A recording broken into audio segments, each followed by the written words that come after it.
سرخط مهمترین خبرهای روز: ادامه جنگ در پنجشیر و خبرها از کشته شدن 10 نفر. پرونده عزت امان به دادستان فرستاده شده است و دعوت بهاره جوانان به ارتش آغاز شد. آیا این بار هم ابله می شود؟ سلام بیننده عزیز، خوش آمدید به برنامه نوید بامدادی. من مولا رجب یوسفی هستم. طبق خبرهای دریافته شب گذشته هم جنگ‌ها میان گروه طالبان و نیروهای جبهه مقاومت ملی در دره پنجشیر دوام کرده است. در شبکه‌های اجتماعی نمایندگان هر دو طرف از تلفات جانب مقابل خبر دادند، ولی دقیق نیست که شب گذشته چند نفر از هر دو طرف در پنجشیر و اطراف آن کشته شدند. علاقه با دره پنجشیر فعلا مشکل است. یادآور میشیم که جنگ‌ها برای اشغال پنجشیر 4 روز به این طرف ادامه دارند. این یگانه ولایت افغانستان می باشد که از تصرف طالبان بیرون است و این گروه تا حال نتوانسته است آن را به دست آورد. در پنجشیر نیروهای مقاومت ضد طالبان با رهبری احمد مسعود، فرزند قهرمان ملی افغانستان احمد شاه مسعود، جمع شدند. جبهه مقاومت ملی با طالبان روز 2 سپتامبر در واکنش به اظهارات امیرخان متقی، رئیس کمیسیون دعوت و ارشاد گروه طالبان، گفت که مذاکرات میان دو طرف به دلیل پیشنهاد شخصی به احمد مسعود بس شده است. طالبان به احمد مسعود پیشنهاد کردند که در قدرت شریک شود و یکی از اعضای 12 نفره شورای اداری افغانستان باشد، اما فرزند احمد شاه مسعود این پیشنهاد را رد کرده گفته است که هدف او از مبارزه نه منصب و مقام بلکه ساختن یک دولت فراگیر است که همه افغانستان و جامعه جهانی آن را قبول کند. با گذشت قریب 3 هفته از اشغال کابل از سوی گروه طالبان تا حال حکومت و نظام آینده افغانستان اعلان نشده است. رسانه‌ها از قبل منابعشان نوشتند که امروز 3 سپتامبر طالبان حکومت خود را اعلان می‌کنند. تلویزیون خصوصی طولو نیز گزارش داد که اعلان حکومت جدید نزدیک است. کشورهای خارجی گفتند که به رسمیت شناختن حکومت نو به رهبری طالبان را از سوی جامعه جهانی بر رفتار و عملکرد این گروه بستگی دارد. از جمله بریتانیا و روسیه گفتند که برای به رسمیت شناختن حکومت طالبان شتاب ندارند. بینندگان عزیز، این روزها شما درباره قضیه عزت امان حامی حقوق مهاجران از ما زیاد سوال میکنید. پاسخ این است که تفتیش پرونده عزت امان به انجام رسیده. پرونده برای گرفتن فکر عیبداری به دادستان فرستاده شده است. سید برهان شریف، وکیل دفاع عزت امان، در صحبت با رادیو آزادی گفت امروز 3 سپتامبر با زیر حمایش در بازداشتگاه یا سزا واخوری دارند. وکیل دفاع گفت باید با شکل نهایی عیبنامه امروز شناس شوند و بعدا در این باره مفصل صحبت میکند. علیه عزت امان بر اساس ماده قلابی به مقدار مخصوصا کلان پرونده جنایی باز کردند. این مدت جریمه و یا تا 12 سال زندان را پیش بینی می‌کند.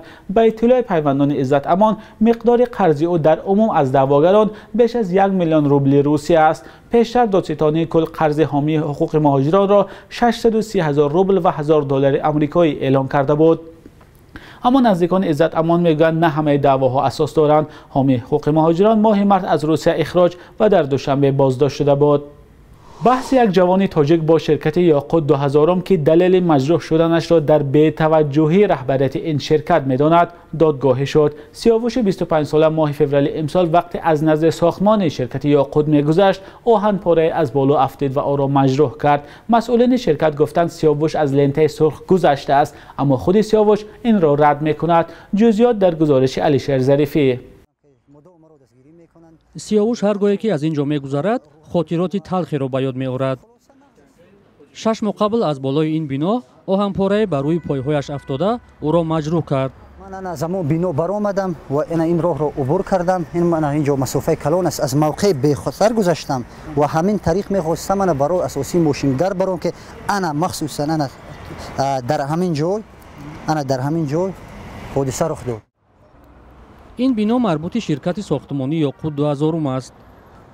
تلاش‌های سیاوش اکابرشایف 25 ساله برای جبران ضرر تا حال به نتیجه باقی مانده است.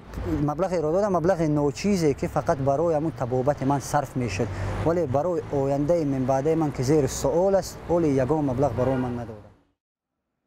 دادستان ناحیه شامنصور شهر دوشنبه بر اساس شکایت او نسبت یک مهندس شرکت ساختمانی یاقوت 2000 پرونده باز کرده است. худи Сиёвуш мегӯяд муҷозоти муҳандис аз рӯи адолат нест ва бояд раҳбарияти ширкат ба ин кор посухгӯ бошад. фитрати мо низ барои мо имкон намедиҳад мо касеро паси панҷара бикашем ва ӯро аз қути лоямуташ маҳрум созем ва дуввум ин ки ба маҳкама рафтани муҳандис барои ман ягон фоидаи нахоҳад овард ва ягона ғаразу даъвои ман бо намин ширкат бо ширкати Ёқут Дозорон бо ширкати сохтмонӣ аст. вале масъулони ширкат гуфтанд ба Сиёвуш дар чанд ҳолат барои табобаташ маблағ доданд ва талаби аз ин бештараш чандон дуруст нест. вақти ҳамин таъмири ҳамин крани бардор ба мо ҳамиҷа лентҳои ман хеле огоҳкунанда мекашем дар вақти таъмир мо даже мошиноро намемонем гузаштан ана не ки вай ҳамун лентаро убур кара гузашта ба ҳар ҳол мо ҳамчу инсон ҳамчу фарзанди худ то ба ҳамин рӯза мо ёри аввалият тиббӣ кардем балнисада бурдем хобондем. баъзе ҳуқуқшиносон мегӯянд бар асоси қонунгузории Тоҷикистон Сиёвуш ҳақ дорад талаби бештари ҷуброни зарарро кунад ва барои ин то охир попишорӣ намояд. ҳолатҳое ки риояи бехатарии сохтмон аз тарафи сохтмончиён риоя намешавад бояд ки ба тариқи судӣ муроҷиат кунанд барои ҷуброн намудани зарари моддӣ маънавӣ. агар зарари ҷисмонӣ дида бошанд мувофиқи зарари дигашон нафақаи иҷтимоӣ таъин мекунанд то охири умрашон. Сиёвуш Акобиршоев сокини ноҳияи Рӯшони вилояти Мухтори Кӯҳистони Бадахшон аст ва донишгоҳи Славянии Тоҷикистону Русияро хатм кардааст. ӯ мегӯяд дар пойтахт дар пайи ҷустуҷӯи кор буд, вале ҳоло пас аз ин ҳодиса ҳама нақшаҳояш ба ҳам зад. шакли комили гузориш ба зудӣ дар сомонаи радиои озодӣ бо нишони озодӣ.орг ва саҳифаи озодӣ видео дар ютуб нашр мешавад. эмомалӣ раҳмон президенти Тоҷикистон фармони ҷалби ҷавонони синни 18 то 27 соларо барои хидмат дар артиш имзо кард. ҳамзамон бо ин фармон ҷавононе ки 2 сол дар артиш хидмат карданд аз масъулият озод шуданд. бар асоси ин фармон ки рӯзи 2 сентябр дар сомонаи президенти Тоҷикистон нашр шуд, даъвати тирамоҳии ҷавонон ба артиш моҳи октябр шурӯъ шуда то 3 ноябр давом мекунад. раиси ҷумҳур вазорати тандурустиро вазифадор кардааст ки барои муоинаи тиббӣ даъватшавандагон табибону мутахассисони бо таҷрибаро сафар барнамояд. даъвати ҷавонон ба артиш дар Тоҷикистон соли 2 маротиба дар баҳору тира моҳ сурат мегирад. дар даъватҳои гузашта ба артиш сокинон аз истифодаи зур ё аблава шикоят доштанд. бисёре аз сарбозон гуфтанд ки онҳоро бо роҳи зур ба хидмат бурданд. ҷалб нашудани писарони мансабдорон як сабаби норизоии сокинон хонда мешавад.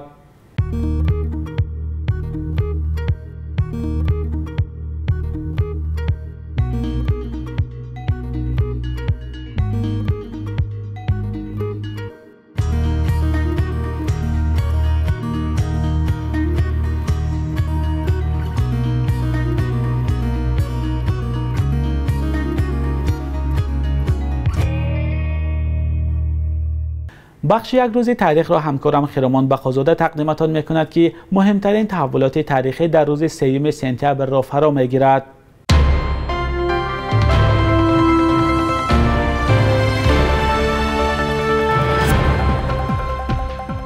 шаби 3 ба 4 сентябри соли 2015 дар Тоҷикистон ба гуфтаи мақомот аз як талоши табаддулоти давлатӣ ҷилавгирӣ шуд ки масъулияти онро ба генерал Абдуҳалим Назарзода, муовини вазири дифоъ ва ҳизби Наҳзати Исломӣ вогузор карданд. Мақомоти ҳукумати Тоҷикистон давоми 2 ҳафтаи баъди ин ҳодисаҳо амалиёти зидди ошӯбгаронро ба роҳ монда гуфтанд 10 нафар аз шӯришиёну намояндагони ҳукумат кушта шуданд. ҳизби баъди ин мамнӯъ ва террористӣ эълоншудаи Наҳзати Исломӣ иттиҳомоти мақомотро рад карда гуфт ки мақомот дар талоши аз саҳнаи сиёсӣ дур кардани танҳо ҳизби исломӣ оппозитсионӣ дар қаламрави Осиёи Марказӣ будааст.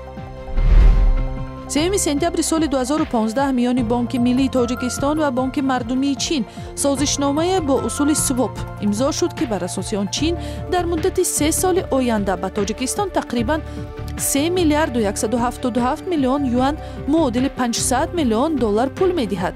соҳибкорони тоҷик ҳангоми содироти мол аз Чин ба Тоҷикистон имкон пайдо мекунанд ки сомониро бевосита ба юани Чин иваз карда аз ин кишвар мол ворид намоянд. дар як гузориши Бонки ҷаҳонӣ хадамоти алоқаи Тоҷикистонро монеи рушди интернет дар Тоҷикистон номид ки бо ин андеша 3 сентябри سال 2019 مقامات تاجیک راضی نشدند. بانک جهانی گفت خدمات علاقه تاجیکستان به حیث تعیین کننده سیاست عرصه مخابرات و هم صاحب تاجیک تلکام مانع وارد شدن سرمایه های بخش خصوصی و رشد اینترنت شده است. قرب پول ملی تاجیکستان سامانه نسبت به دلار کم تغییر یافته است. ارزش روبل روسی تقریبا بی تغییر است.